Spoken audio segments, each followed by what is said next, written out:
Buenos días. Invitamos hoy a las mujeres del gabinete porque el día de hoy les vamos a presentar, como me comprometí en campaña y en el Zócalo, el primero, todas las iniciativas que estamos enviando el día de hoy al Senado de la República para reformas constitucionales y a leyes para el apoyo y protección de las mujeres.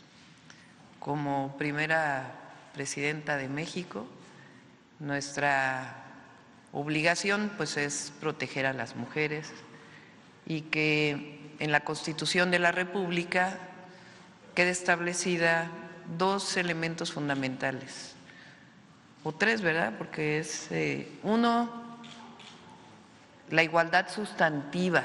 ¿A qué nos referimos con igualdad sustantiva? Una cosa es la igualdad de hombres y mujeres frente a la ley y la otra también son las características especiales que tenemos las mujeres. Entonces, por eso hablamos de igualdad sustantiva, porque hay que tratar también todos los derechos de las mujeres. Entonces, queremos que en la Constitución, en el artículo 4, quede la igualdad sustantiva y también el derecho a una vida libre de violencias, no solo para las mujeres, sino para las y los adolescentes, las y los niños. Además de que no haya brecha salarial entre hombres y mujeres, a trabajo igual, salario igual.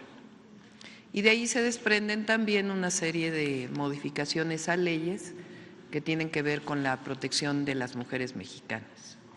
Entonces, va a presentar Citlali, secretaria de las mujeres, de la Secretaría de las Mujeres, estas propuestas. Ernestina también,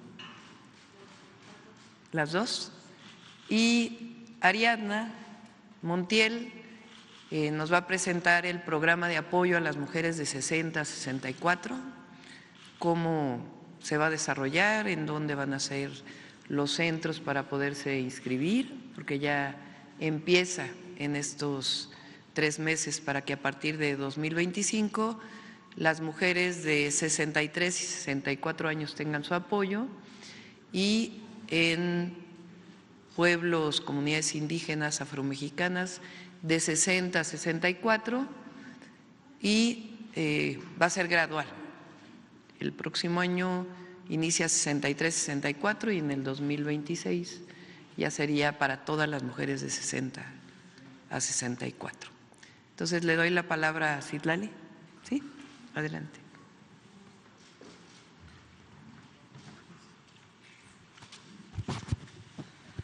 Buenos días a todas, a todas. Con su permiso, Presidenta, pues esta es una serie de reformas que para nosotros es un sistema de protección para las mujeres en derechos, acceso a la justicia, y les voy a presentar.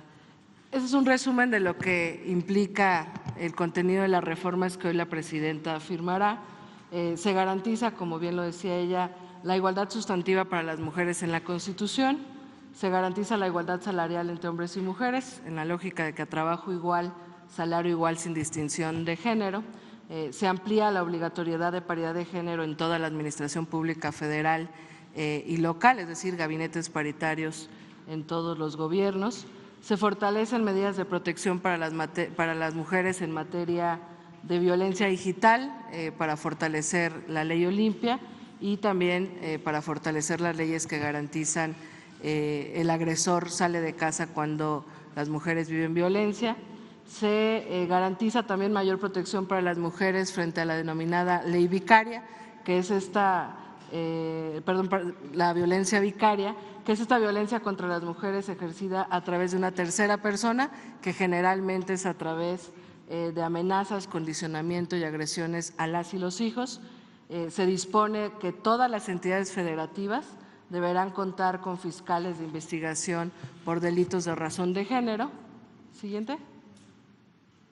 Se establece que las instituciones de seguridad pública y procuración de justicia deben ajustar todas sus actuaciones con perspectiva de género.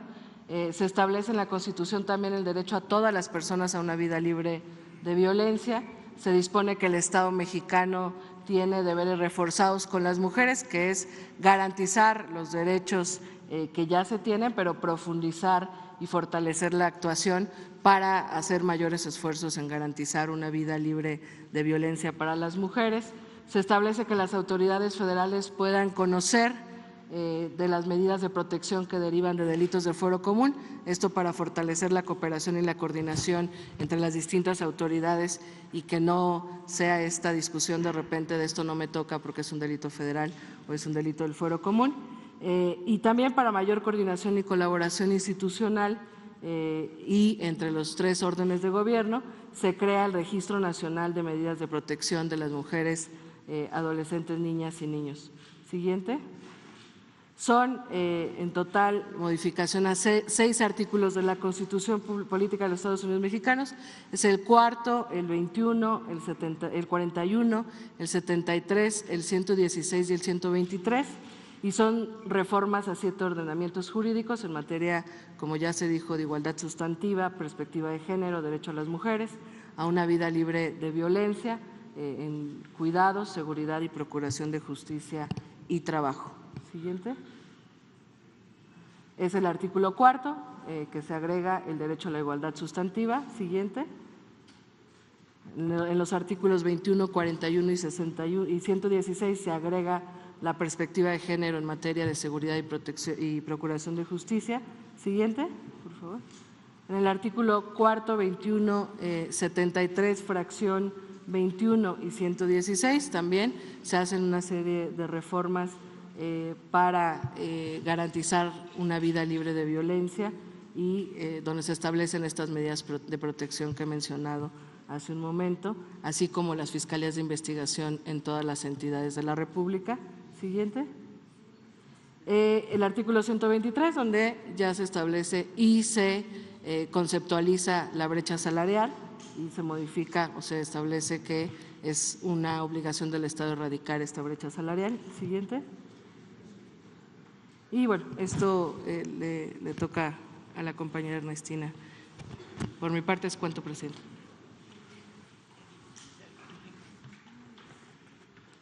Algo muy rápido. Muy buenos días. Con su permiso, presidenta. Efectivamente es un marco legal constitucional que da pie a una serie de reformas a distintas leyes. La Ley General de Igualdad Sustantiva, por primera vez se define lo que es brecha salarial de género, la obligación de que en la política nacional sea erradicar esta brecha salarial, fortalecer el acceso a la igualdad, todo esto que no se encontraba.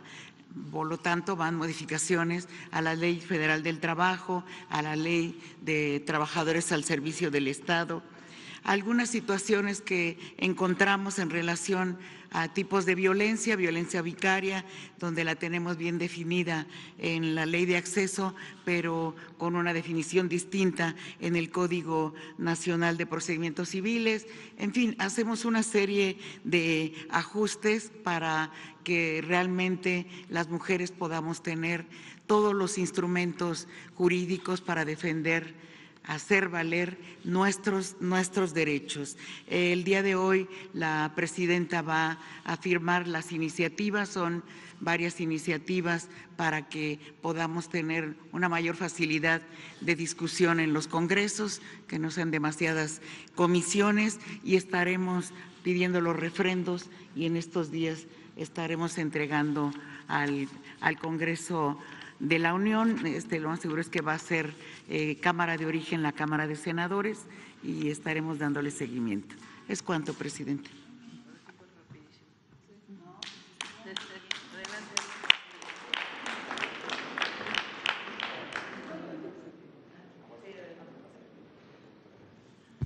Perdón, también anunciar con su permiso, presidenta, que como nos lo ha solicitado, se trabajará en la redacción de una cartilla de derechos de las mujeres. Me gustaría presentar rápidamente a este pues, consejo redactor que hemos convocado con especialistas en la materia. Es Frida Iadí Díaz González, que es una mujer ñañú y artesana originaria del Valle del Mezquital. Ángela Guerrero Alcántara, especialista en la construcción de políticas públicas. Frinés Alguero, activista con experiencia en políticas y programas con perspectiva de género, y Carla Michelle Salas, abogada feminista y defensora de los derechos humanos, abogada que representa varios casos. No sé si les pasó, se pueden pasar adelante.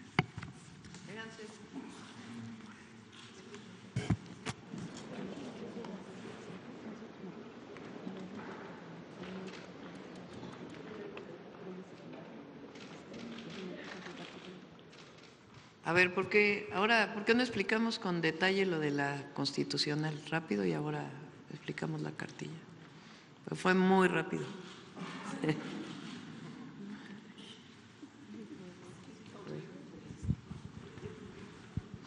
A ver, ponle las constitucionales muy rápido.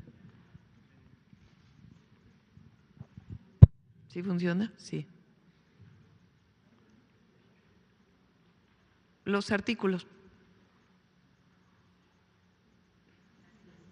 La siguiente. A ver, entonces, se modifican la propuesta que enviamos hoy al Senado de la República, es la modificación de 6 artículos a la Constitución Política de los Estados Unidos Mexicanos para protección e igualdad sustantiva de las mujeres. El artículo 4, el 21, 41, 73, 116 y 123. Y además 7 ordenamientos jurídicos, 7 leyes secundarias. Adelante. Entonces, en el artículo 4 se incorpora derecho a la igualdad sustantiva, que tiene que ver no solamente la igualdad de las mujeres y hombres frente a la ley, sino que además todas las leyes y todas las disposiciones en nuestro país tienen que considerar las particularidades de las mujeres y sus derechos humanos. A eso se refiere la igualdad sustantiva y queremos que quede en el artículo 4. Adelante. 21, 41 y 116. En el artículo 21 se dispone de manera particular que las instituciones de seguridad pública ajustarán sus actuaciones a la perspectiva de género. La misma previsión se establece en el artículo 116 para la Procuración de Justicia.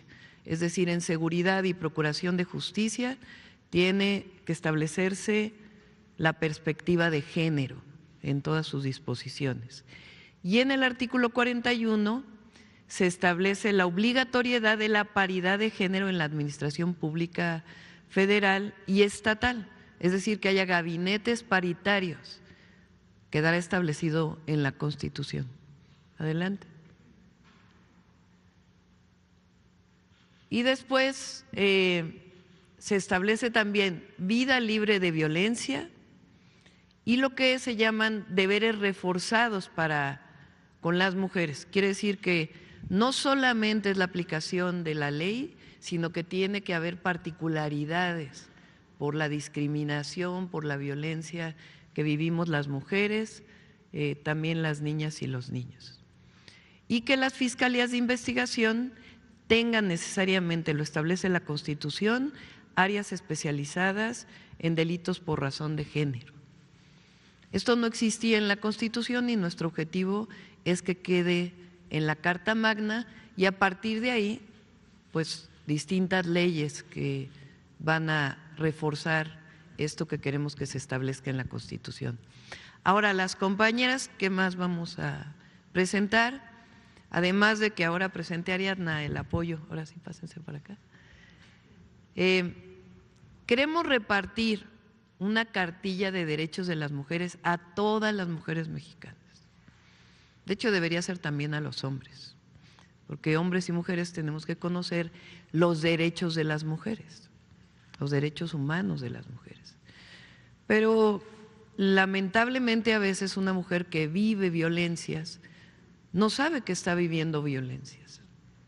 O una mujer que gana menos que un hombre cuando realiza el mismo trabajo no sabe que su derecho es percibir el mismo salario. Entonces, lo que queremos es que todas las mujeres mexicanas tengan su cartilla, que digan, estos son mis derechos, y si no se cumplen, ¿a dónde tengo que dirigirme para que se puedan cumplir? Además de una red de mujeres que vamos a hacer para protegernos las mujeres en esto que llamamos cuidadoras de la patria. ¿Cómo vamos a redactar esta cartilla de mujeres? Pues les pedimos a las compañeras que son especialistas que nos ayuden a redactarla y queremos que pues este año quede establecida la redacción para que a partir del próximo año se estén repartiendo millones de cartillas de derechos de las mujeres a todas las mujeres mexicanas en todos los estados de la República, comunidades indígenas, en lenguas indígenas, que todos los derechos de todas las mujeres sean cumplidos en nuestro país. No sé quién quiera platicar sobre esto. Pues nada, aceptamos esta responsabilidad, como lo comentaba con mis colegas, con mis compañeras. El primer paso para que se respeten, para que se ejerzan los derechos y que también se luche por ellos es conocerlos. No podemos asumir que el hecho de que esté en la Constitución, esto implique que absolutamente todas las mujeres del país los conozcan y sepan justamente a dónde acudir.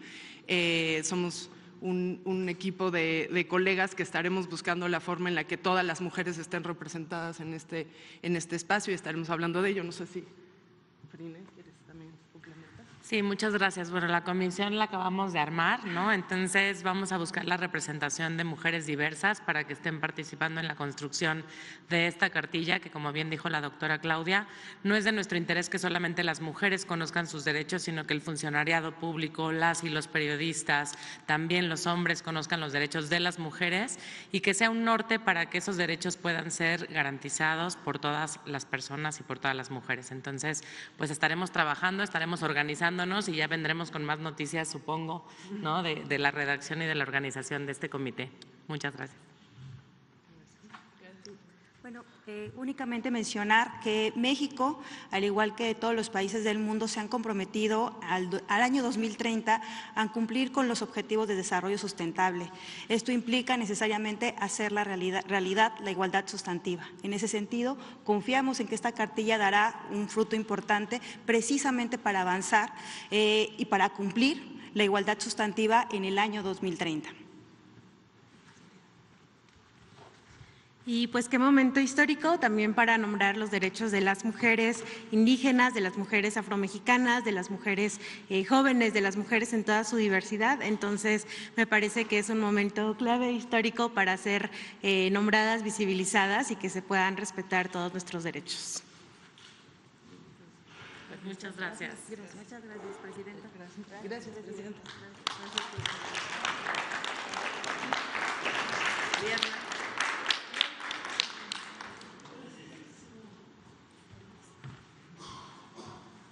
Con el permiso de la presidenta, vamos a presentar un programa de bienestar del cual la presidenta se ha comprometido con todas las mujeres a trabajar por su bienestar, especialmente por las mayores. La pensión para el bienestar de las mujeres adultas mayores es un apoyo económico que se va a entregar a las mujeres entre 60 y 64 años, en reconocimiento a toda una vida de trabajo, a su esfuerzo por sacar adelante a la familia y a la nación. Y queremos con este programa, con esta pensión, empoderar a las mujeres, garantizarles un ingreso básico para que ellas alcancen su autonomía económica y en conjunto su bienestar. ¿Cómo lo vamos a hacer? Adelante. Gracias. Esta pensión, como ya lo comenté, será para el quintil de 60 a 64 años. Posteriormente ya tendrán derecho a su pensión de adultos mayores, la pensión que ya conocemos, y esta pensión va a iniciar para el año 2025 atendiendo a las mujeres adultas mayores de 63 y 64 años de manera universal. Es decir, todas las mujeres del país que tengan esta edad podrán ya registrarse a esta pensión. Y para combatir las brechas de desigualdad con los pueblos originarios, vamos también a iniciar, aquí sí de manera universal, de 60 a 64 años, a los municipios con mayor población indígena, de tal manera que nuestras hermanas indígenas puedan acceder a esta pensión desde el inicio de este programa. Adelante. ¿Cuándo lo vamos a hacer? El registro inicia el próximo lunes 7 de octubre y concluye el 30 de noviembre. Vamos a dedicar casi 2 meses para este registro. ¿Cómo vamos a saber en dónde nos vamos a registrar? Hay un módulo, por lo menos por cada municipio del país. Son 2.600 módulos en donde podrán acercarse a registrarse. ¿Dónde podemos saber que están estos módulos? En la página de la Secretaría de Bienestar. En una hora estará ya publicado en esta página para que puedan consultar su estado, su municipio, y ahí les dirá dónde está este módulo. ¿Cómo lo vamos a hacer para que no el primer día estemos todos esperando que lleguen las adultas mayores? Adelante. Gracias. Vamos a registrarnos por letra. Como nos vacunamos para el COVID, así lo vamos a realizar. También realizamos de esta manera el registro de la pensión de adultos mayores, la pensión general. Los lunes lo vamos a dedicar a las letras A, B y C. Los martes de la letra D a la letra H. Los miércoles de la letra I a la letra M. Los jueves de la letra N a la R. Los viernes de la S a la Z. Y el día sábado recibiremos a todas las letras por las personas que no puedan ir el día que está asignado. Lo podrán hacer durante 2 meses, así que les sugerimos que se pueda hacer con tiempo, preparen sus documentos y acudan a su registro. ¿Qué documentos necesitamos presentar? Adelante. Gracias. Identificación oficial con fotografía, que puede ser la credencial para votar, el pasaporte, la cédula profesional, la credencial de INAPAM o la carta de identidad que emiten las autoridades locales. El acta de nacimiento legible, la CURP de reciente impresión, comprobante de domicilio no mayor a 6 meses, un teléfono de contacto, es muy importante porque a través de un mensaje SMS les diremos cuando ya está su tarjeta y podrán pasar a recogerla. Y llenar el formato de bienestar donde firman su solicitud. Estos 5 documentos habrá que presentarlos en el módulo.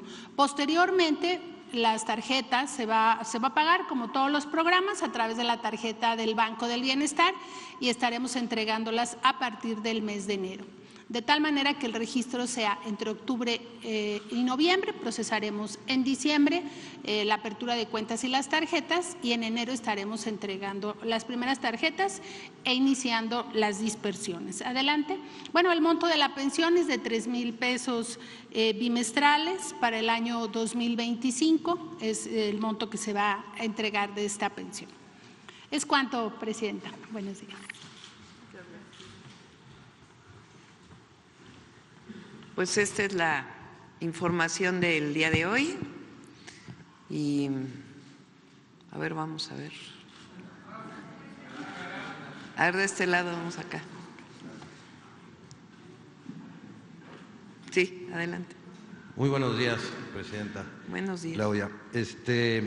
La primera pregunta respecto al tema. Hay una gran brecha salarial en los deportes profesionales en México. Por ejemplo, un futbolista profesional de fútbol de la Liga MX masculino, pues gana una cantidad de dinero y una futbolista profesional de la misma liga profesional de fútbol, pues gana muchísimo menos dinero. También pasa en el boxeo, por ejemplo, ¿no? En donde, por ejemplo, pues la Bonita Sánchez, una campeona que tenemos ahí en Puebla, pues no gana lo mismo que, por ejemplo, el Canelo, ¿no? Y pues tiene el mismo cinturón, ¿no? Entonces, ¿cómo abordar ese tema en estos deportes de estas brechas salariales que estamos tratando el día de hoy? Es mi primera pregunta, Presidenta. Pues ya va a ser constitucional. Pues en la Constitución va a quedar establecido que no debe haber brecha salarial, no solamente en la Ley Federal del Trabajo. Entonces, las mujeres deportistas tienen derecho a exigir los mismos salarios. Esa es la idea. O sea, lo van a poder demandar por ley y así. Así es. Y bueno, la diferencia en salarios, incluso la violencia contra la mujer, viene de la discriminación, del machismo. Por supuesto, hay otras cosas que no tienen que ver con salarios, asociadas a un deportista, si tiene apoyos por alguna marca o algo así, que es pues ya característica individual. Pero en términos de salarios, cuando no hay los mismos salarios y hay el mismo trabajo, pues es una discriminación, sea en el deporte, sea en una fábrica o en un hospital. Entonces, a trabajo igual, salario igual.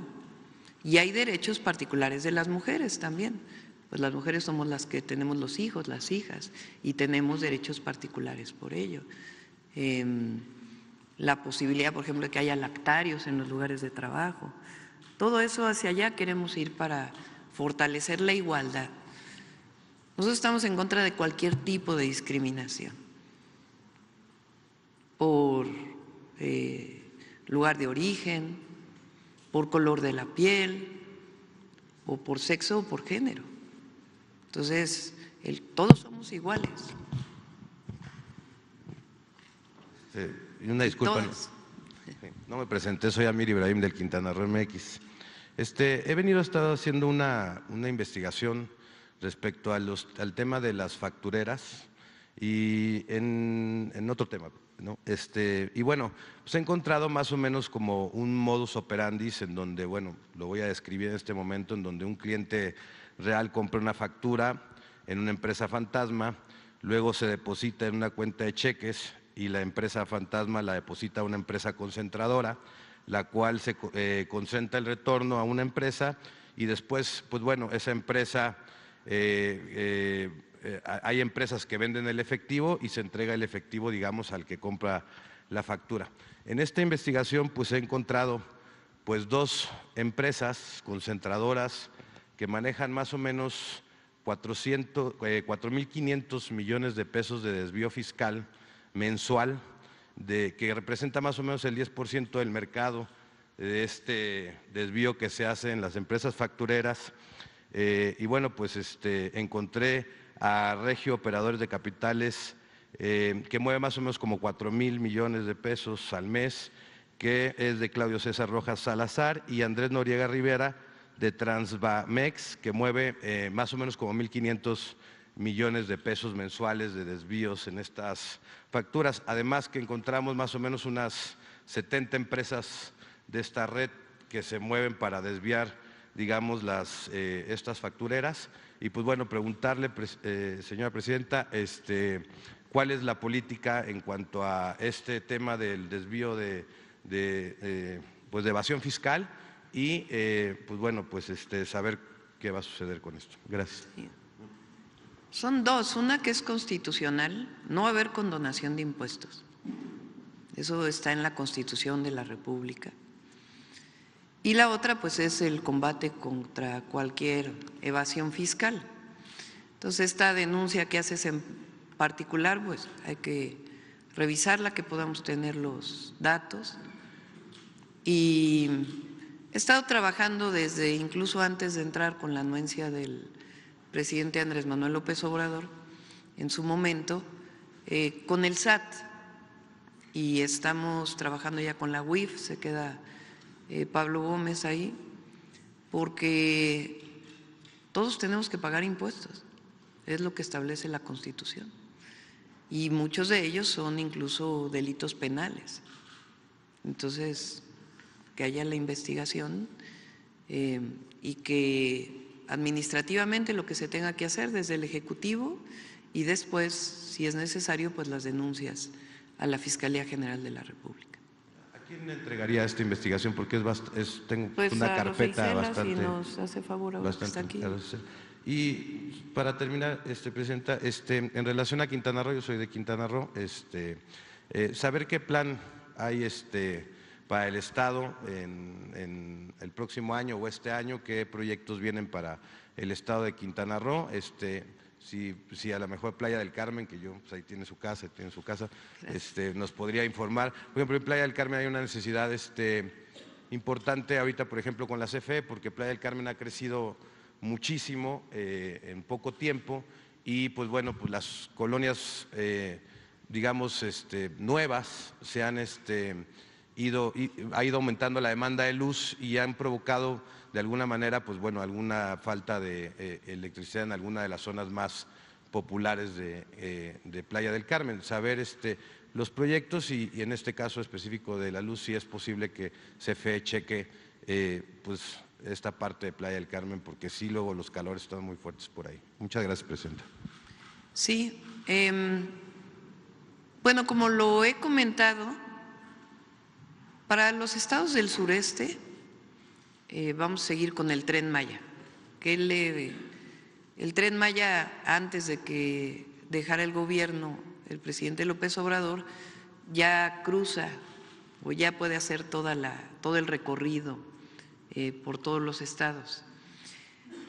Se van a recibir más trenes, tiene que funcionar el pilotaje automático de toda la red, entonces vamos a darle seguimiento. Además, el Tren Maya va a ser tren de carga, entonces el próximo año iniciamos con la construcción de los espacios que se requieren para la utilización de las vías como tren de carga. Es un proyecto que durará año y medio, 2 años. Y además es la Liga Puerto Progreso en Yucatán. Además, diciembre tienen que estar funcionando todos los hoteles del Tren Maya. Como parte del proyecto integral y darle pues el seguimiento para que opere al máximo. Por otro lado, en toda la zona tiene que haber un ordenamiento territorial para que no haya un crecimiento sobre la selva. Se decretaron áreas naturales protegidas, particularmente la Reserva de la Biosfera de Calakmul, hoy es la segunda reserva en el mundo más grande de selva baja, la primera es el Amazonas o la Amazonia y el Amazonas o la Amazonia, y la segunda es el sur-sureste de nuestro país. Recientemente se aprobó el programa de ordenamiento territorial de Tulum para que no crezca desordenadamente. Y el caso de Playa del Carmen pues también tiene que ver no solamente con poder resolver los problemas de servicios, sino también de regularización y de ordenamiento, para que no represente pues un crecimiento desordenado. Entonces vamos a darle seguimiento con Edna, que anda por aquí, secretaria de SEDATU, y también lo de CFE. Sí. A ver, ahora de este lado por acá, a ver, adelante. Presidenta, el lunes en Chiapas murieron 6 migrantes porque soldados mexicanos abrieron fuego contra el camión que los transportaba. Los soldados alegaban que habían escuchado detonaciones. La pregunta obligada en este caso es si el ejército mexicano encontró algún arma de fuego en el camión donde viajaban los migrantes, porque acordamos el caso de Tamaulipas de 2021, donde policías estatales abren fuego sobre migrantes alegando, pues nos dispararon, jamás, y no era cierto. Entonces, la Serena en este momento sabe si hubo armas en ese camión. ¿Le han dicho que sí o no? Sí. Primero es un hecho lamentable y tiene que ser investigado y sancionado. Los elementos de la Secretaría de la Defensa Nacional que dispararon ya están puestos a disposición de la Fiscalía General de la República. Y es la Fiscalía quien tiene que hacer la investigación de cómo ocurrieron los hechos, las responsabilidades, si hay responsabilidad adicional de mandos o solamente de los soldados que dispararon y cómo ocurrieron los hechos. Entonces, está la investigación, no solamente es la Policía Militar quien tiene que hacer la investigación, sino la Fiscalía General de la República. Y ya están los elementos puestos a disposición. De igual manera, no puede repetirse una situación así, se están tomando las medidas, el secretario le da instrucciones para que esto ocurra así. La secretaria de Gobernación, junto con el secretario de Relaciones Exteriores, están en contacto con las embajadas para poder dar apoyo a los familiares de las personas que fallecieron y en contacto pues con todo lo que se requiere. ¿Sabemos las nacionalidades de las personas que murieron? Sí, son de Egipto, ¿es cierto?, de Salvador y de Perú. Egipto, Salvador y Perú. Sí. La otra pregunta es que en el Zócalo usted mencionó que va a impugnar para que no haya reelección a ningún puesto público. ¿Eso incluiría el Poder Judicial? O sea, el sentido es que con la elección de jueces y magistrados tendríamos una nueva tanda cada 6 o cada 7 o cada determinados años de jueces que no pueden reelegirse porque algunos tribunales son bastante especializados. No, la reelección es para el Ejecutivo. Únicamente. Obviamente presidencia pues está establecido, pero en el periodo, si mal no me acuerdo, de Calderón, se hizo esta propuesta, fue aprobada y después empezaron en su momento la reelección a presidente municipal, diputados y senadores.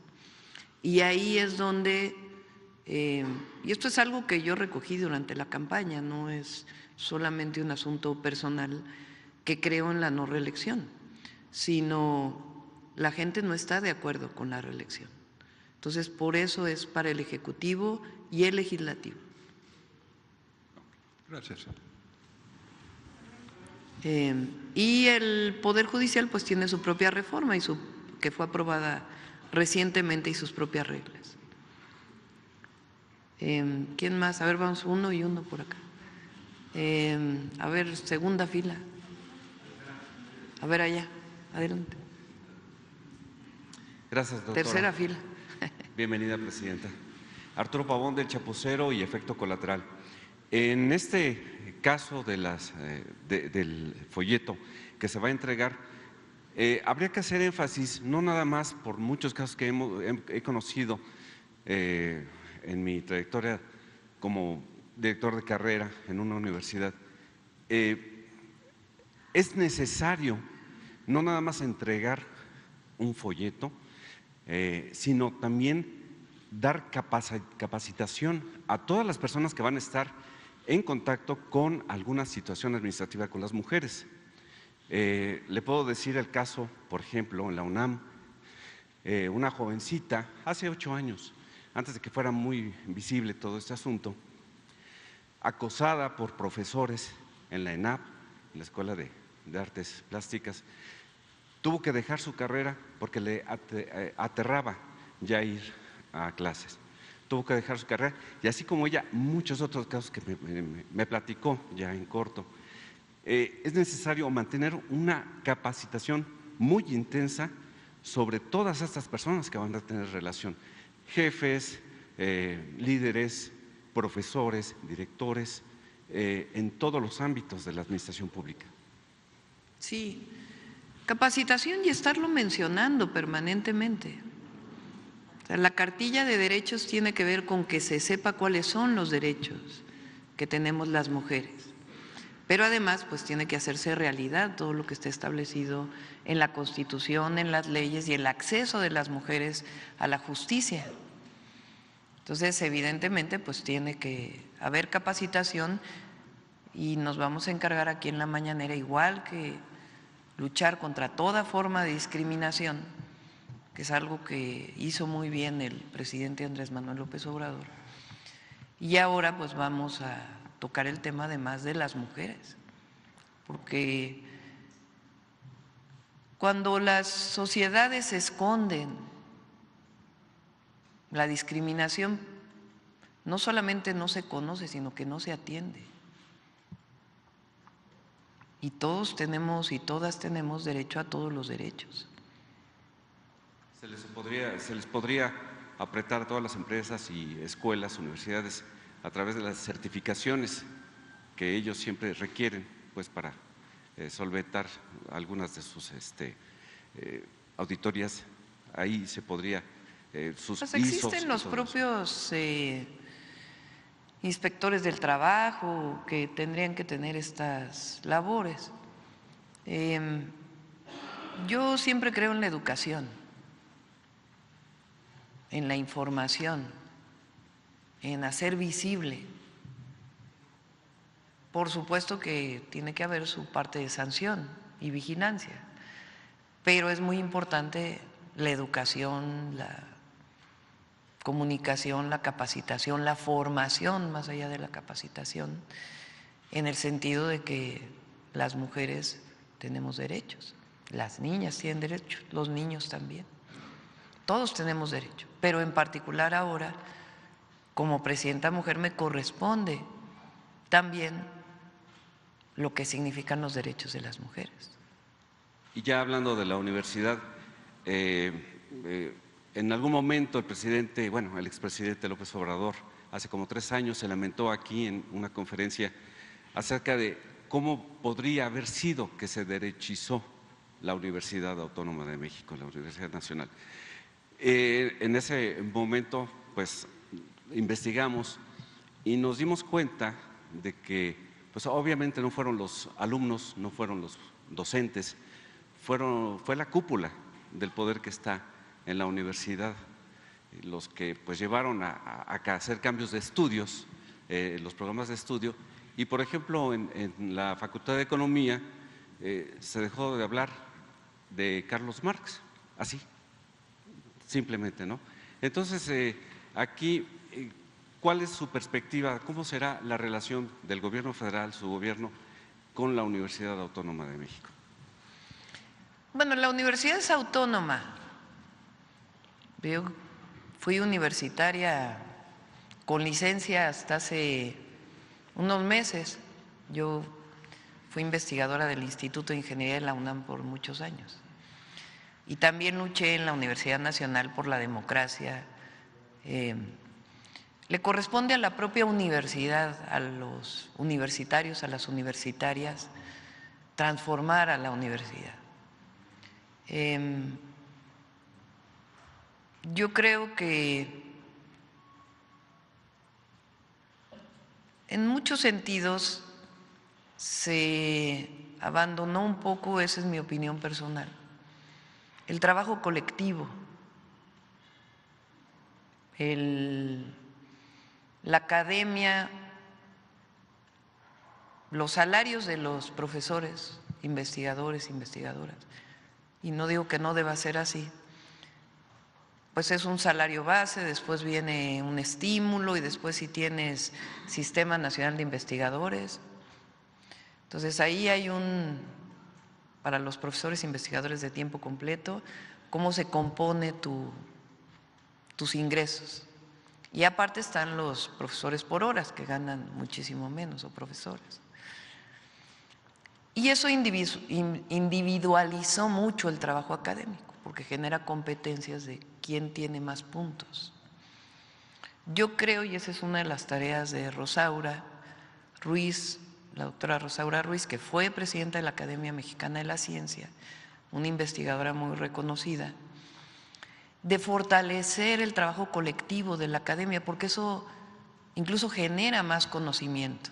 Y además tenemos este proyecto de innovación tecnológica, es decir, de promover mucho más trabajo colectivo que solo el trabajo individualizado y el esfuerzo personal. Y esa es una de las tareas a través de las redes ECOS, para distintos temas que vamos a desarrollar. De este lado. A ver, allá atrás. Sí. Una mujer, sí. Bueno, ahorita son 3 hombres y luego van con 3 mujeres para la paridad.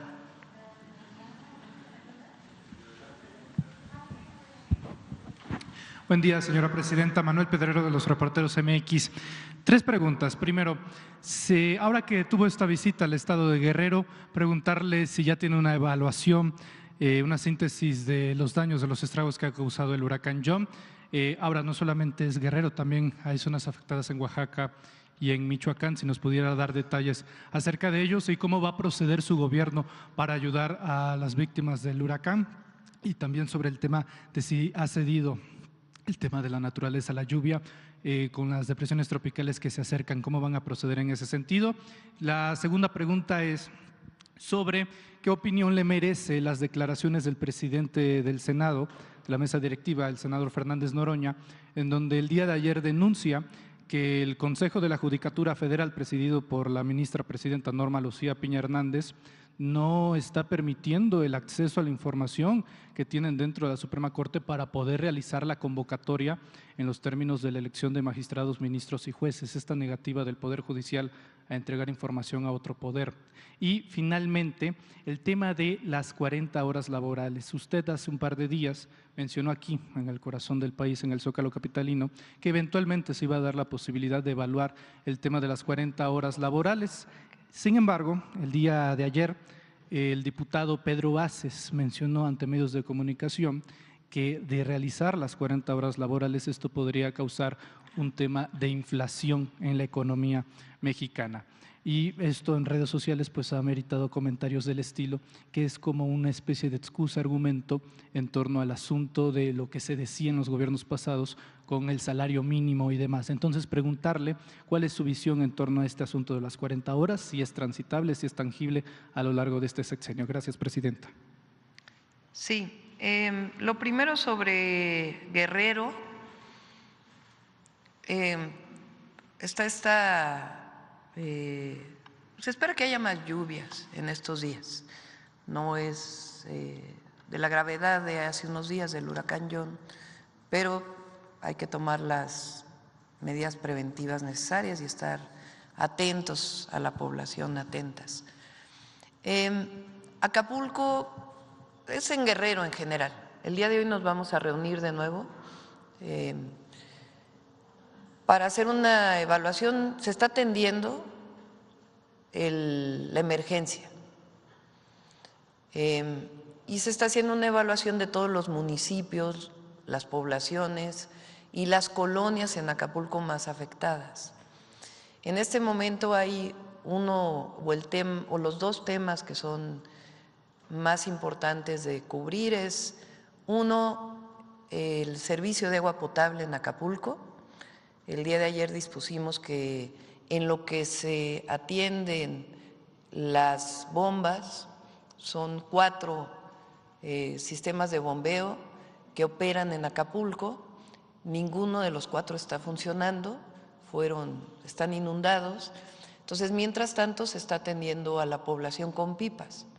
El día de ayer la Secretaría de la Defensa Nacional tomamos el acuerdo de que aporte más pipas, la Conagua también para apoyar, y también de pedir a algunas otras entidades que puedan apoyar para el suministro de agua.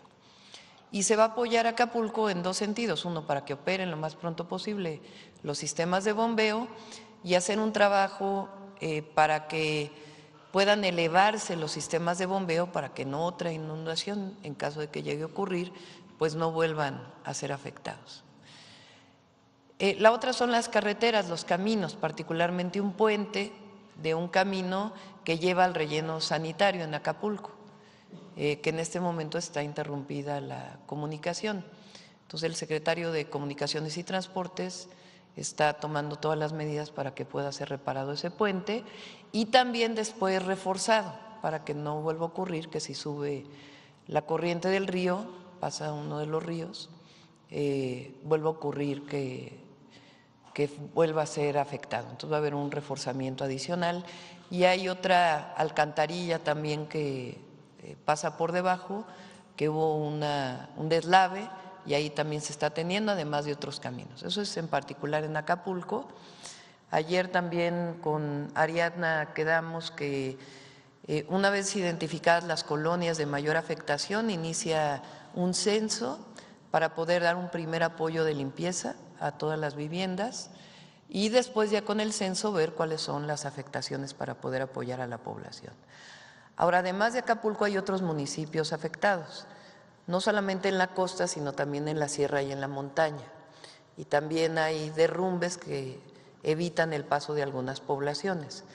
Ahí la Secretaría de la Defensa Nacional quedó encargada para poder atender de inmediato estos deslaves y Bienestar también va a atender a todas estas poblaciones, además de que la Defensa ya está atendiendo con despensas para que puedan tener lo necesario para la alimentación.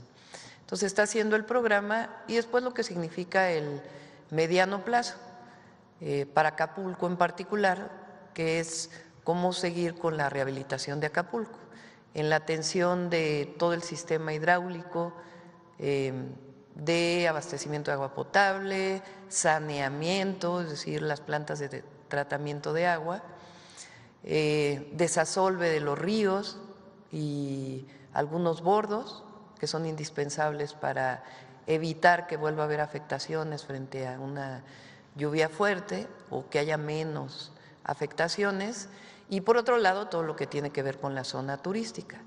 Fonatur estaba encargado, va a seguir encargada Lindia, que es la titular de Fonatur, y Marcelo Ebrard y la titular Josefina de Turismo van a apoyar para reunirnos pronto con los empresarios para poder continuar con el rescate de Acapulco. Esta es la situación que se vive hoy en Guerrero. Sobre el tema de la Suprema Corte, no tengo la información de exactamente a qué se refería el senador Gerardo Fernández Noroña, de que se provea toda la información que tiene que hacerse. La reforma judicial ya fue aprobada, ya está en la Constitución.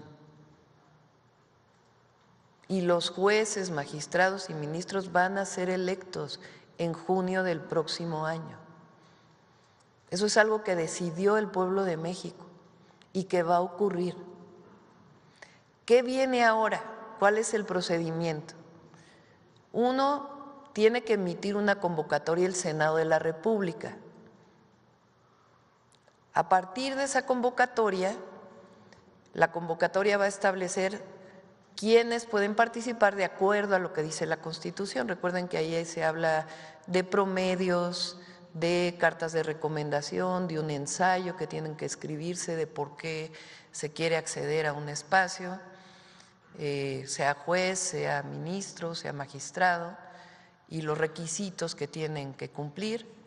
Entonces se abre una convocatoria única y después se estableció que hubiera comités del Ejecutivo, de la Corte, del Poder Judicial y del Poder Legislativo. Estos comités, lo que van a revisar es que se cumpla con los requisitos de todos aquellos que participan y hacer una primera selección transparente. Una vez que son seleccionados, pasan a una tómbola, en donde si fueron seleccionados 6 y son 3 los lugares, se define a partir de ahí en donde se participan. Eso ya está en la Constitución. Entonces se emite la convocatoria y viene todo este procedimiento. Y después se va a elegir de acuerdo con las regiones, ¿cómo se llaman? De acuerdo con, no son circunscripciones, es electoral, con los circuitos que son por estado. Es la mitad primero y la otra mitad se elige en el 27. Y todos los ministros de la Suprema Corte van a ser designados por el pueblo a través del proceso de elección en el 2025, en una forma paritaria. 9, de 11 pasan a 9.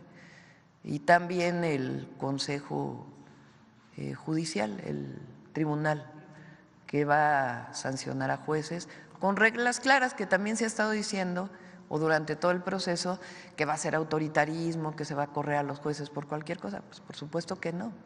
Tiene que haber reglas, todo tiene que ser razonable, no se trata de imponer nada. Entonces, esto va a ocurrir, eso ya se sancionó, ya se publicó, ya es parte de la Constitución política de los Estados Unidos mexicanos. Entonces, cualquier asunto que quiera definirse en la Corte o en cualquier otra instancia, incluso internacional, pues no tiene su sustento. El pueblo de México decidió y eso va a ocurrir y se va a hacer bien. Eso es lo que nos corresponde desde el Ejecutivo, hacer lo que se haga bien y que sean jueces, magistrados y ministros o ministras los mejores que participen en este proceso. Lo de las 40 horas, yo lo dije muy claro, el aumento salarial del salario mínimo que se hizo en el sexenio del presidente López Obrador fue muy bueno para el país y para disminuir la pobreza. Y tuvo una característica adicional, que es que se trabajó en consenso con los empleadores, con los empresarios. Entonces, nuestro objetivo es que las reformas que vienen, porque hay un importante número de trabajadores que hay trabajadores que ya tienen las 40 horas y hay otro número importante de trabajadores que las está pidiendo y no podemos pues decir no existe eso. Entonces, ¿qué es lo que proponemos? Pues que sea en consenso, por eso yo puse de manera gradual.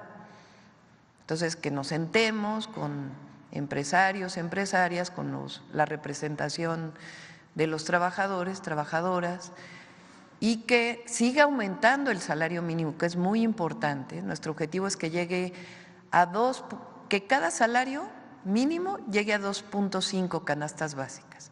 En este momento está en 1.6 canastas básicas. Eso significaría, y esto lo trabajamos en su momento con economistas, porque lo importante es que esto tampoco afecte la inflación, la idea es que sea gradual hasta llegar a 2.5 canastas básicas. ¿Cómo se haría? Pues también en un proceso de consenso. La mayoría de los empresarios y empresarias están de acuerdo. Eso significaría un aumento salarial alrededor del 12% para el próximo año y así cada año alrededor del 12%. Y eso pues lo estaríamos trabajando, consensando para que pueda ser una realidad. Y el tema de las 40 horas igual, que nos sentemos en una mesa para que que es una demanda de algunos trabajadores y trabajadoras, sea tomado en cuenta y que podamos llegar a un acuerdo con los empleadores, empleadoras, para que esto pueda ser una realidad en un proceso paulatino. Ahora de este lado, mujeres dijimos, ¿verdad? A ver acá.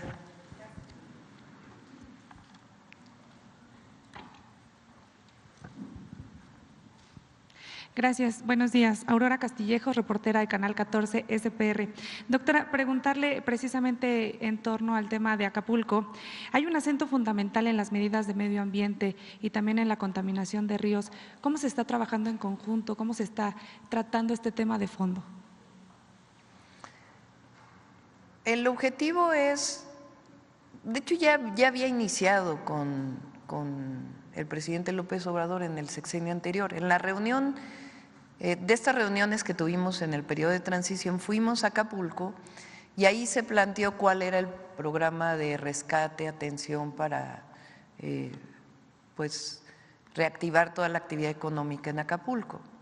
Y había dos temas importantes que, digamos, se vivían antes del Otis. Uno, el sistema hídrico de Acapulco, que tiene que ver con abastecimiento de agua potable, sus fuentes, el reciclamiento de agua o el tratamiento de agua y también pues todo el sistema de drenaje y de la contaminación de los ríos y de la contaminación del mar. Entonces hay un programa, un proyecto que ya inició y el objetivo es que lo llevemos a cabo, que es algo que viene de hace mucho. Ustedes saben que ¿quién administra los sistemas de agua en el país por constitución? Los municipios. Y los municipios a veces no tienen los recursos necesarios. Ahora en Acapulco pues se tiene que fortalecer el sistema de gestión del agua, se llama, que cobre el agua a los hoteles adecuadamente, que tengan los recursos suficientes para operar ese sistema. Pero la Federación vamos a apoyar para que estén funcionando plantas de tratamiento y todo el sistema hídrico de Acapulco, que tiene que funcionar. Por otro lado, pues es la seguridad, que ya había tenido problemas y que ahí pues hay varios cuarteles de la Guardia Nacional que se construyeron, hay presencia de Guardia Nacional y un programa especial que estamos desarrollando también para Acapulco. Eso es, digamos, lo que venía desde antes, incluso del Otis y ahora de Johnny, que pues tenemos que avanzar, entonces lo vamos a hacer y ya lo presentaremos en su momento. Gracias. Y en otro tema, ayer se firmó un convenio, un esquema de colaboración entre Buenos Aires y México acerca de, en materia de explotación y producción de baterías de litio. ¿Nos podría explicar en qué consiste? Sí, el litio en nuestro país tiene características especiales. Está principalmente, bueno, ahí está en Sonora y en algunos otros estados del norte. La forma en que está el litio en México es que está revuelto con arcilla. Las arcillas son como lodo, como barro, que cuando recibe agua se expanden, se hace como, y cuando se secan, pues son como polvo. Entonces, la característica de explotación de litio en México, pues requiere una tecnología especial distinta, por ejemplo, a como está el litio en Bolivia o en otros lugares de América del Sur. Pero es importante pues que se conozca cuál es la explotación de litio en otros sitios. Nuestro objetivo es, ya hay en el IMP, ya hay una tecnología para extraer el litio de las arcillas. CONACYT también desarrolló con los institutos de investigación, otra tecnología.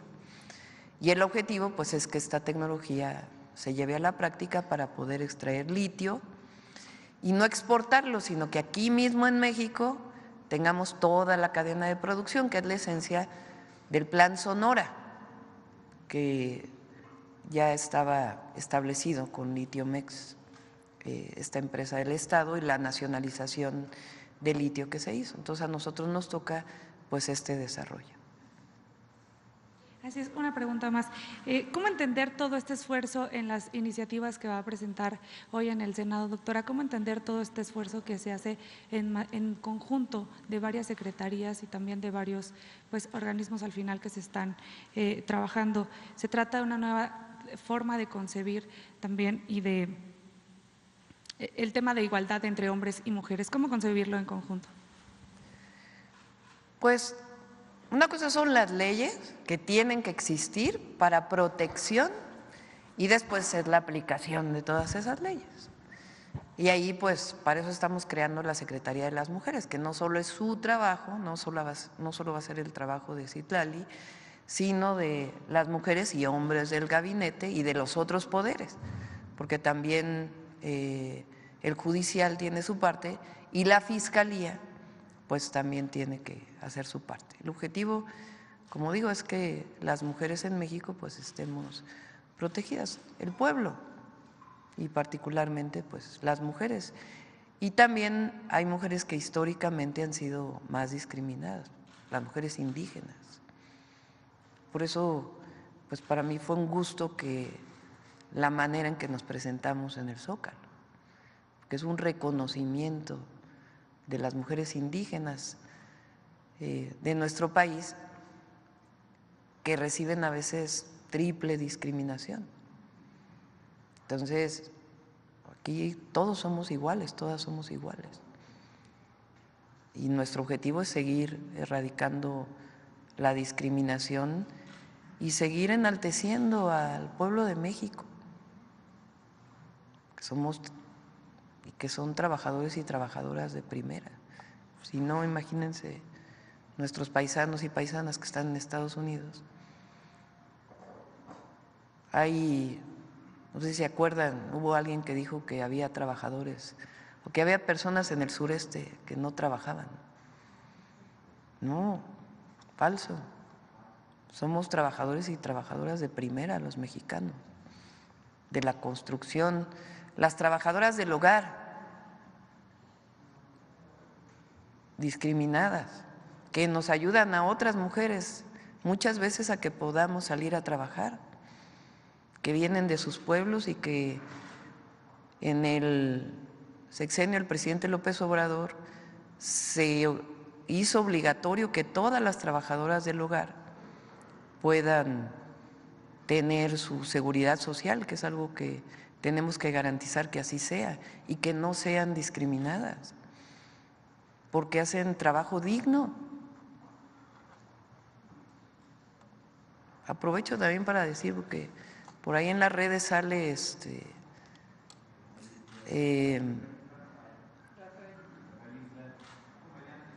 sí, esta palabra que se usa de sirvienta, que es terrible.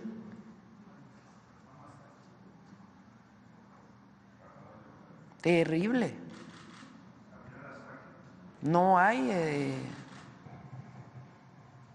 eso que es de Porfiriato, de la colonia.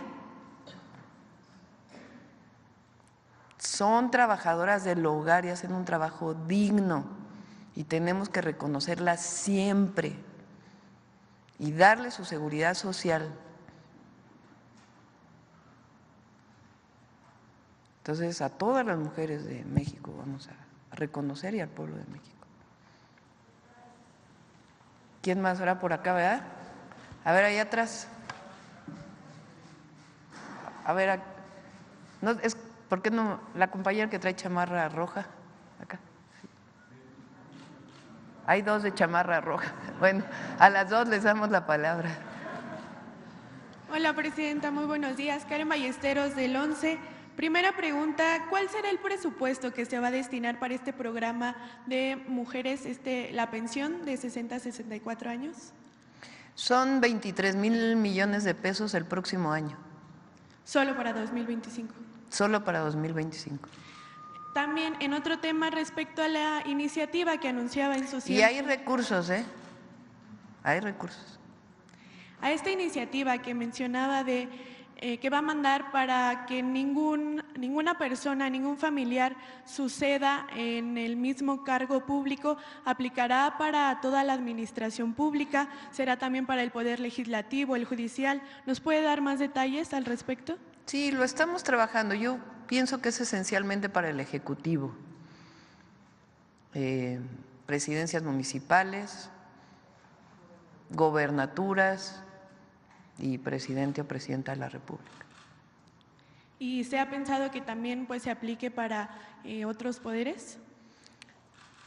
El Ejecutivo, digamos, en el Legislativo es distinta la característica, pero en el Ejecutivo el transmitir el poder a un familiar directo me parece que evita la posibilidad de que otros participen. Y me refiero a inmediato, esa es la propuesta que nosotros estamos planteando. Si quiere participar un familiar directo, pues que se espere 3 años o 6 años. En otro tema también mencionó y se comprometió a que va a seguir con la investigación del caso de los 43 estudiantes desaparecidos. ¿Ya hay fecha para reunirse con madres y padres? Todavía no la tenemos, pero nos vamos a reunir con ellos. Muchas gracias. Gracias. A ver, a la compañera, porque ya había dicho que… Además, 3 vienen de rojo, miren. Buenos días, Presidenta. Daniela Pastrana, de Pie Página y ahora también de Diario Red. Ayer usted inició sus conferencias con el tema de la memoria histórica. En la administración pasada se abrió una comisión de la verdad justo para resolver o para investigar los temas de la memoria, y hubo 2 informes, uno que ya se presentó y otro que se va a presentar la próxima semana. Le quería preguntar si ustedes van a asumir los resultados de estos informes que han presentado los comisionados, si va a asumir las recomendaciones que han estado haciendo, si ya los recibió y bueno, qué se va a hacer con estos informes que hicieron los comisionados o los integrantes de los mecanismos de protección, de la memoria, del esclarecimiento de la memoria histórica. Todavía no recibo los informes. Le pedí a la Secretaria de Gobernación y a Arturo Medina que nos puedan presentar los informes, cómo están. Y a partir de ahí pues ya les podré platicar, comentar. Muchas gracias. Una segunda pregunta relacionada con los temas, con este tema que es tan duro para pues muchas familias de las personas desaparecidas, tiene que ver con el tema de pues la crisis forense. Hay pues más de 70,000 cuerpos sin identificar, que es creo que uno de los principales problemas ahorita para las familias de personas desaparecidas.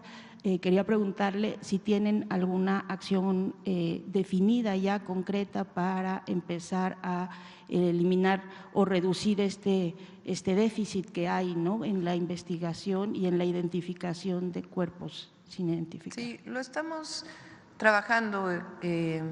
Ernestina tiene mucha experiencia en esto. Cuando estuvimos en el gobierno de la ciudad y ella fue fiscal general de justicia, hizo un banco de ADN certificado muy importante y estamos trabajando en ello, y también algunas adecuaciones jurídicas que nos permitan pues avanzar más rápido en la identificación. ¿Capacitación de personal han pensado? Si quieren ya lo presentamos posteriormente para… Y ya una última relacionada con el tema que estaban preguntando ayer el tema de los migrantes, de las personas migrantes, porque había quedado pendiente la revisión del personal del Instituto Nacional de Migración y de las estaciones migratorias, que pues en algunos casos se había entregado la seguridad a empresas privadas. No sé si tiene ya algún corte o alguna idea de qué se va a hacer. También, si quieren, lo presentamos después. Se avanzó mucho en los últimos 6 meses con el presidente López Obrador. Estamos recibiendo y poco a poco lo vamos presentando. Muchas gracias. Aprovecho con la memoria histórica porque creo que es importante que se vea. Fíjense, ayer un representante de Vox, ¿sí sabe? Vox es un grupo parlamentario en España.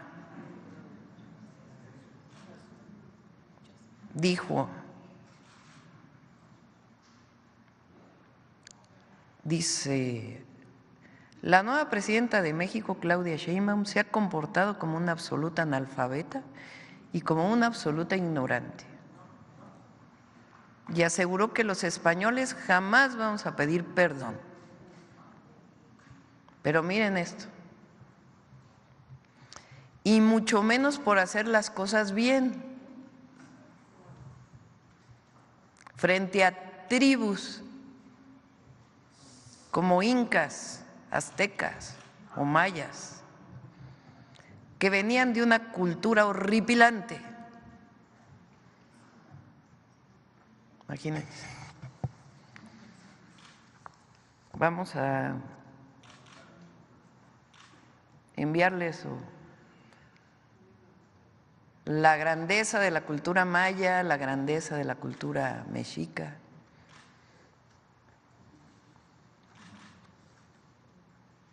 En muchos sentidos. Esta visión de que desde Europa vinieron a civilizar, que durante mucho tiempo se enseñó incluso así aquí en México. O esta idea de solamente el encuentro de dos mundos. No, hubo matanzas. Tan solo la del Templo Mayor.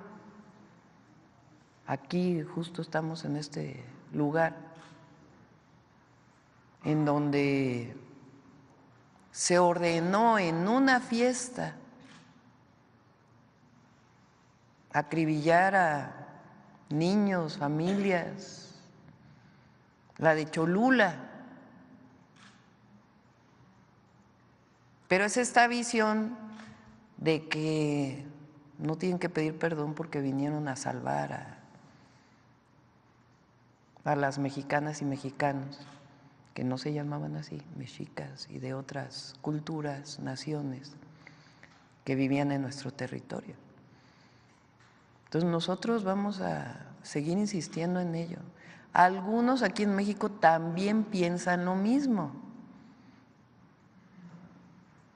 Bueno, ayer hubo quien, cambiando un poquito, se molestó de la disculpa pública.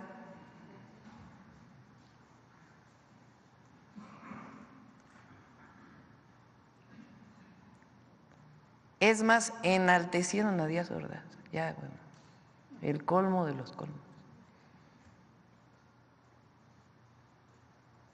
Lo de ayer fue muy importante. Por supuesto, tiene que seguir las investigaciones judiciales y todo lo que quiera presentar las víctimas. Pero el Estado debe pedir perdón por atrocidades que cometió el Estado mexicano. Y eso enaltece de nuevo a los pueblos, a las naciones. Para los jóvenes, las jóvenes, hace 56 años jóvenes como ustedes se manifestaban en las calles para que no hubiera represión. ¿Y cómo le contestó el gobierno de entonces? Con balas. Eso es lo que no puede volver a ocurrir. Entonces, por eso vamos a seguir insistiendo en ello. Y hay quien dice también muy preocupado, de que, es que Claudia Sheinbaum no se distancia de López Obrador, no pinta su raya. Pues si somos del mismo movimiento, si lo que dijimos es que lo que queríamos es que continuara la Cuarta Transformación y así decidió el pueblo de México. Y claro, lo que presentamos hoy, pues no se había presentado antes. Como mujer, pues vamos a atender a defender a las mujeres y a garantizar sus derechos. Como científica, pues vamos a impulsar el desarrollo tecnológico. Pero vamos a seguir con los programas de bienestar y va a haber más programas de bienestar y vamos a seguir aumentando el salario mínimo y vamos a seguir defendiendo y enalteciendo la grandeza cultural de México. Entonces, ahora sí que, ¿quién se sorprende? La verdad. Bueno, ya falta poquito. A ver, ahora de este lado, por acá. Una mujer allá.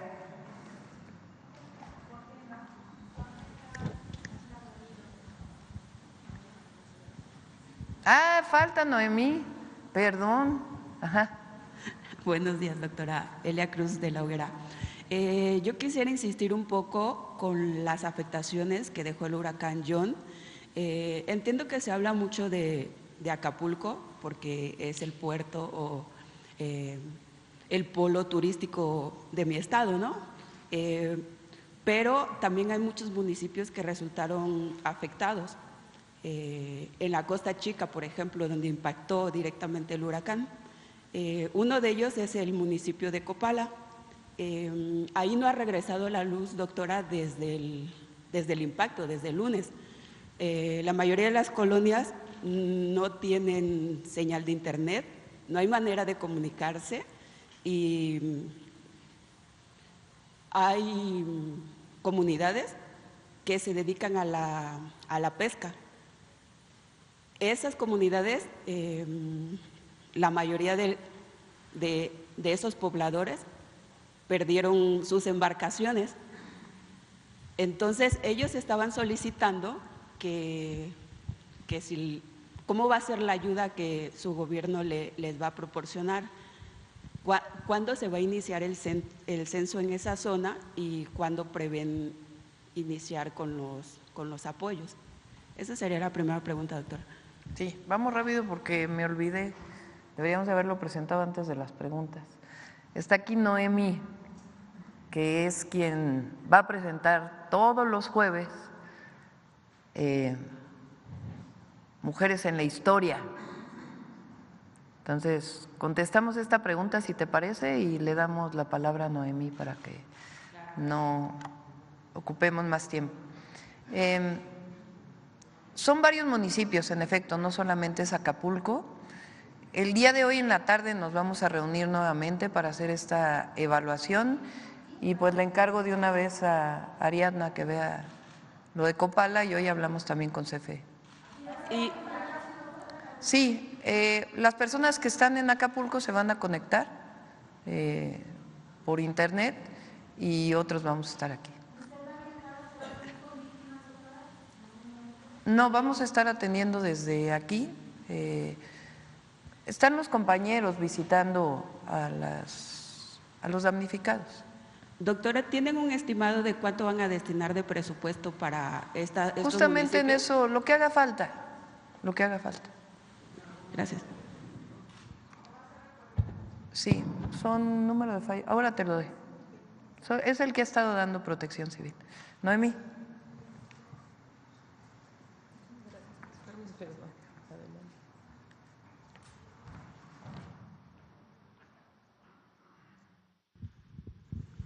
Muchísimas gracias.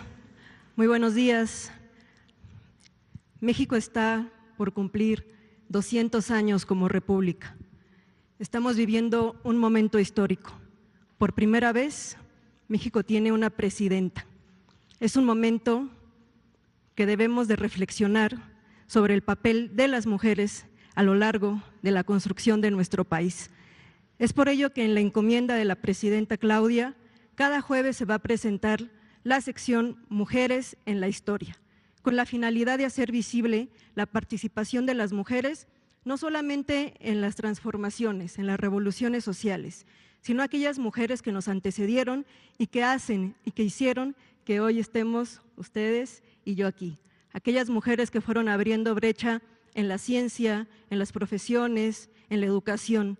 ¿Por qué? Porque las niñas mexicanas necesitan referentes históricos en donde verse reflejadas, nuestras niñas, nuestras jóvenes. Es por ello que cada jueves vamos a ir presentando, de acuerdo con efemérides, pues algunas historias de mujeres y de colectivos de mujeres.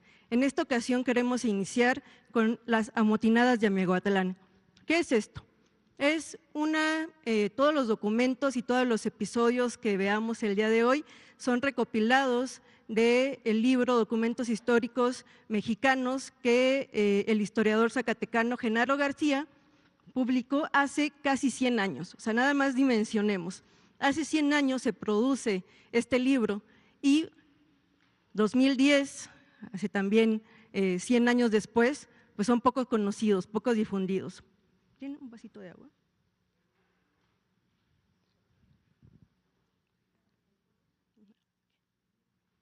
Voy a tomar tantita agua.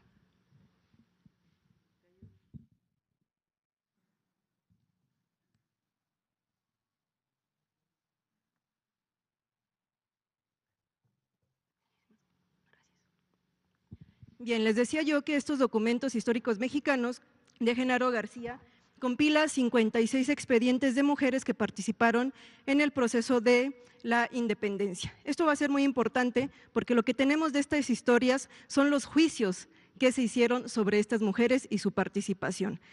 También lo que queremos destacar en esta sección van a ser los colectivos y no solamente las personalidades. Es por eso que el día de hoy vamos a hablar acerca de las amotinadas de Miahuatlán y para eso se preparó una cápsula para que conozcamos su historia. Por favor.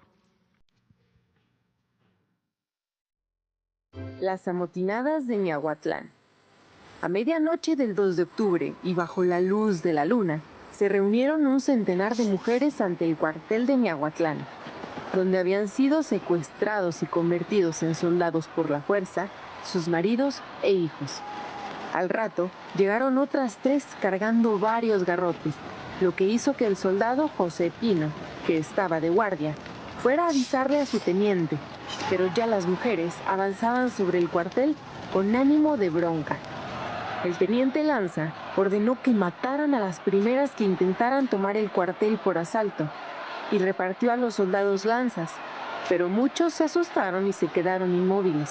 Las mujeres cargaron rompiendo el sable en 3 pedazos de uno que intentó resistirse y entraron en el cuartel apaleando soldados y dispersando a los más, rompiéndole la cabeza al cabo Hermenegildo. Las mujeres traían también machetes, palos, cuchillos de cocina y cuchillos cebolleros. Y dijeron, ahora siguen los oficiales, que se asustaron y soltaron a los maridos. Al paso de los días, se hizo un juicio a las mujeres y salieron identificadas las cabecillas de Miahuatlán que encabezaron este motín. Se llamaban Pioquinta Bustamante, Romana Jarquín y Mónica, la de San Ildefonso. Las mujeres de Miahuatlán fueron algunas de las muchas mujeres que se rebelaron contra los realistas y así contribuyeron a la causa insurgente.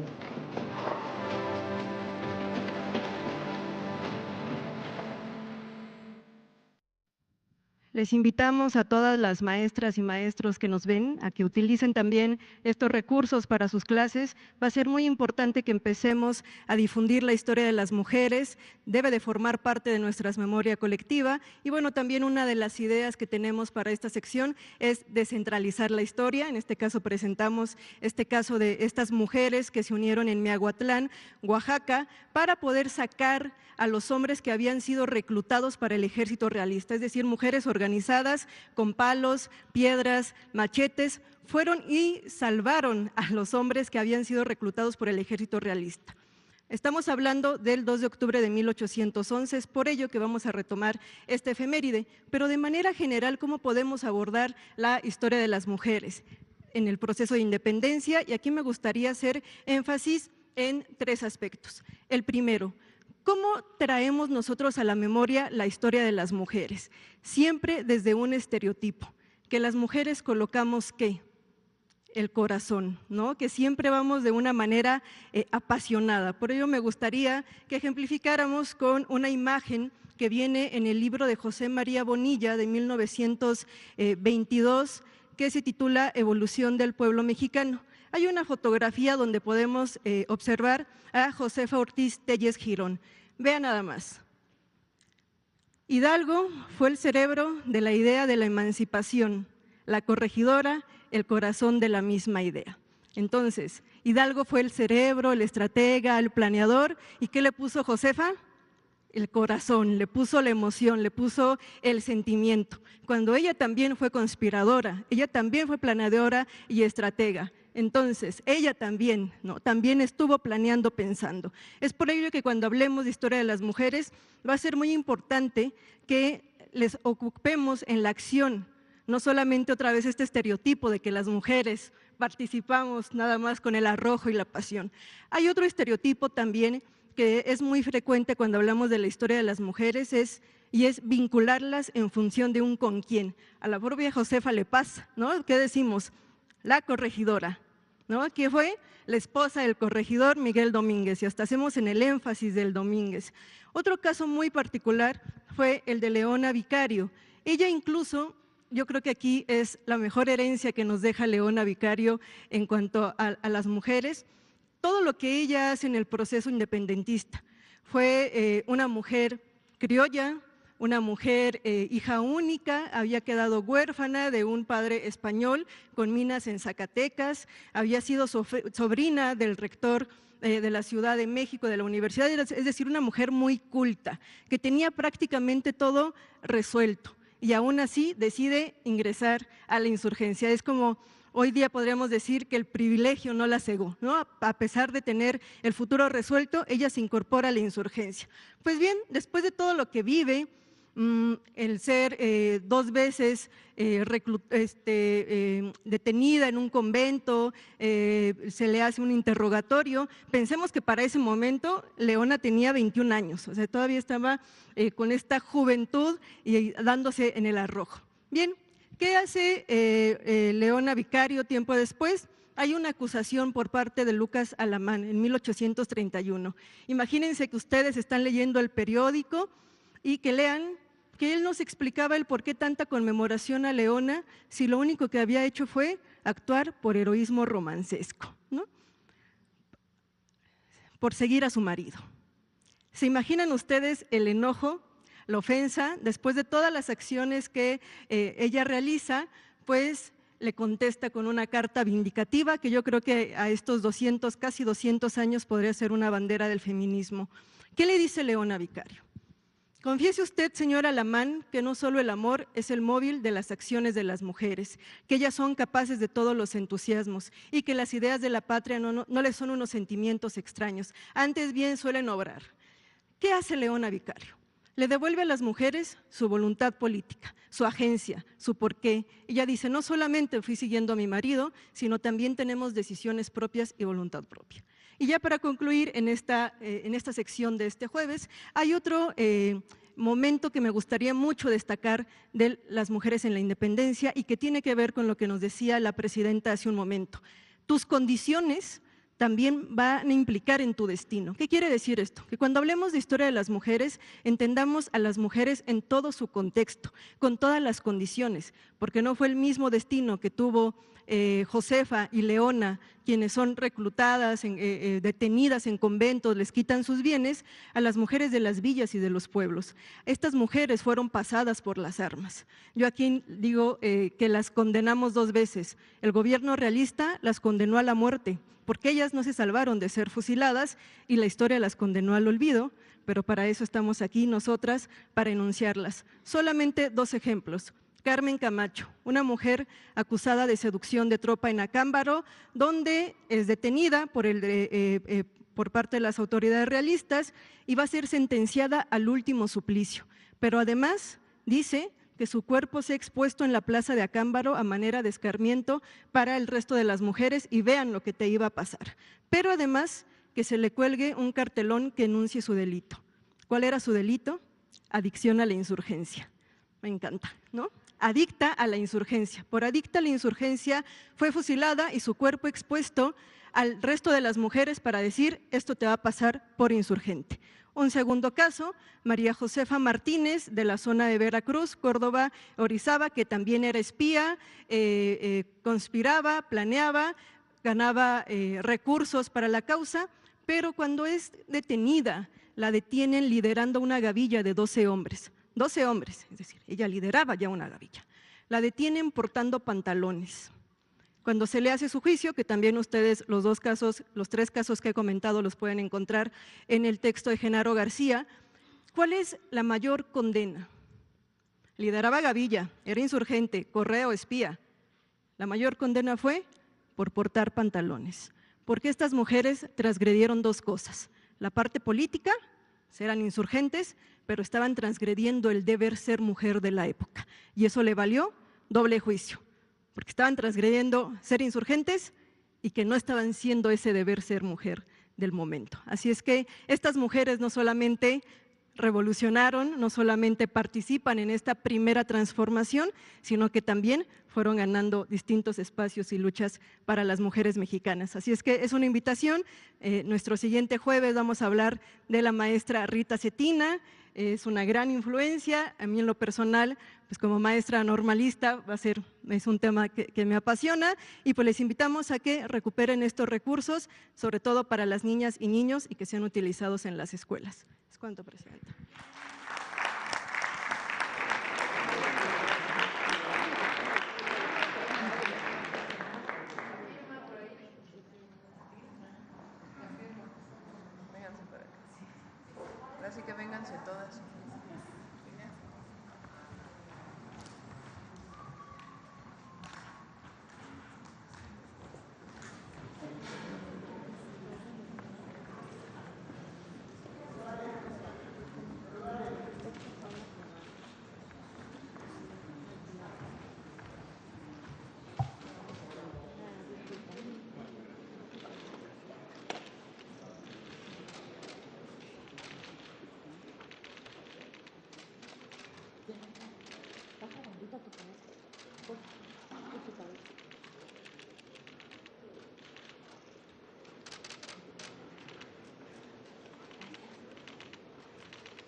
¿Y en la tarde qué hará?